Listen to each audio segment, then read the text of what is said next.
болады.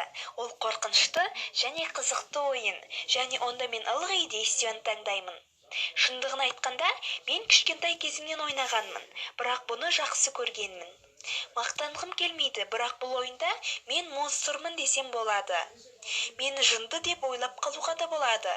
Себебі мен ұлдардың туалеттерінде жаладым, балалардың шешінетін бөлмесіне де кірдім.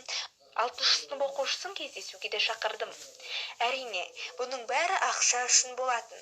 Бірақ бір күні математика сабағында Билли, яғни менің сыныптасым, правда или действие ойыны туралы сөз бастады. Және мен бұл ойында шығатынымды айттым. Бірақ ол маған сенбеді.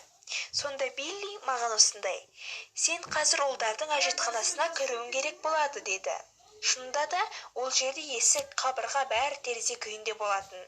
Сосын мен "Я, істей алам әрине" деп жауап бердім. Сосын сабақтан сұранып алдық та әжетхананың алдына келдік. Артыма қарағанда бәрі мені қолдап қолпаштап тұрды. Сосын мен кіріп кеттім. 1 минуттан соң бәрі жақсы өтті деп ойлап туалеттен шығып қайтадан сыныпқа келдім. Менің көңіл күйім көтеріңкі еді, бірақ менің мұғалімім бәрін білетін болып шықты. Ол қатты жынданды. Менің көңіл күйім де түсіп кетті, себебі ол менің сүйікті мұғалімім еді, және мен сол сабақтан өте жақсы едім.